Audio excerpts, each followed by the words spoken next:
Marshal's office. Antoine Massey, who has been known for making social media posts as he's been on the run. He was one of the 10 inmates who escaped from the Orleans Justice Center several weeks ago now. He and Derek Groves were the only two remaining still on the run. But this afternoon, we have learned at WWL Louisiana that Antoine Massey has been recaptured.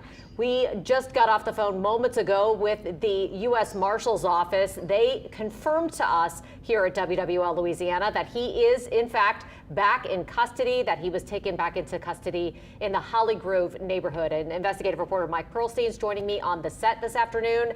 You just got off the phone with them. Tell me what else you know. This happened in Holly Grove, as I mentioned? Right, in the 9400 block of Strolitz, not far from the Costco on the way to Metairie Road.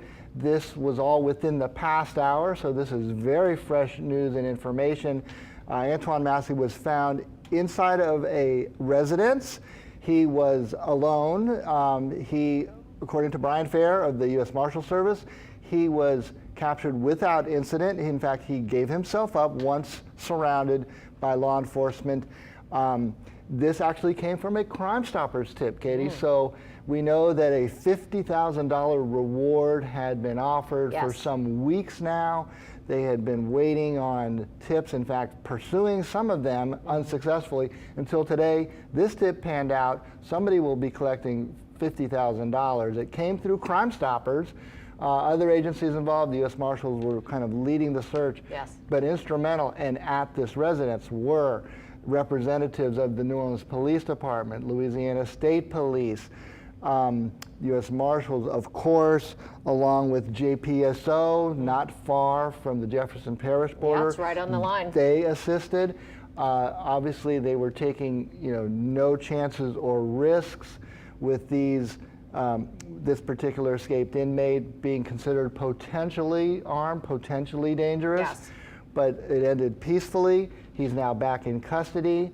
Obviously, he'll be facing a charge of escape in addition to the previous charges for which he was being held at the Orleans Justice Center of domestic violence that included rape. Yes, absolutely. Now, this area that we were looking at on your screen, this is a map where that house is, where Antoine Massey, one of the Orleans Justice Center escapees, was taken back into custody. If you're just joining us, that happened just a few moments ago. This area is really not too far from Xavier University's campus, which may be a bit unnerving for some parents out there who may be watching this, to know that Antoine Massey was hiding out in a house right there, not that far from the Costco, where a lot of people frequent. Hundreds, thousands of people go through that Costco every day. And apparently Antoine Massey did not get far when they escaped from the Orleans Justice Center, and remember, all 10 of them. It was kind of assumed in the case of Antoine Massey in particular that he may not have gone far. We saw that previously he posted a video of himself on social media that was identified as a house near the fairgrounds, which was promptly descended upon by the law enforcement agencies. He had not been there, so assumed that whenever he videotaped that, it was sometime earlier before he posted it. But that gave them an idea that he probably had not fled across state lines or anything further. What is interesting, we've seen in many of these other escapees, accomplices arrested, booked with accessory to the escape. Right now, no such other people known to be involved in helping him, assisting him. Nobody was at that house in that Holly Grove area when they descended upon it to make that arrest. He gave himself up peacefully. Now, of course, we'll see once they debrief Antoine Massey if he provides any additional information. He was considered, Katie, one of the masterminds of the escape. We learned that, yes, through the fact that they've arrested several other people, and so that has given us a bit of a paper trail as we've continued to cover this. And he's been perhaps the most visible by popping up on social media. There had been many tips generated about his whereabouts, including the one himself going on social media. They were able to pinpoint a house there. It's now almost 6 weeks since that escape. It is really considered remarkable that Massey up until today and Derek Groves, the Yes. other escapees still at large, managed to stay out for so long with such a large reward being offered. Apparently one tip is all it took. That's right, and that is always the kind of mystery of being a fugitive. How many people know of the whereabouts? Yes. Who did he trust? Well, apparently, I don't know if it was him letting his guard down or somebody deciding 50,000 was just too tempting to pass up, but it was in fact a Crime Stoppers tip. And Brian Fair, the spokesman for the U.S. Marshal Service, said that reward will be collected by the tipster. Yeah, well, obviously there's still a $50,000 reward for information out for Derek Groves. He's considered the other mastermind behind this operation. We do know that Groves had an ex-girlfriend who was actually an employee at the jail, correct? Right. She was a guard. And right. she was a guard at one point, has since been fired. However, that's the only person that we've known with ties to Groves. Now, if he and Massey were the two who coordinated this escape, there are going to be a lot of questions, asked and hopefully answered by Massey now that he's in custody. And certainly, the more that time passed from that May 16th escape, the more the law enforcement was operating on the theory that the escaped inmates had gone their separate ways. They were no longer, say, together in hiding. The last pair were the two arrested in Texas. They got the furthest of anyone we know so far. And they were together in a car, arrested by authorities in Texas. But everyone else had been arrested separately. Generally, if you're going to cover your tracks and remain in hiding, the fewer people that know, the better. Sure. Acting in concert with another person could also, put them in jeopardy of being caught. Yes. Massey was again caught in that 9400 block of Strolitz in Hollygrove by himself in a residence, and that's generally, it's almost kind of on the edge of Lakeview on the way to Metairie Road. You could describe it as behind the Costco.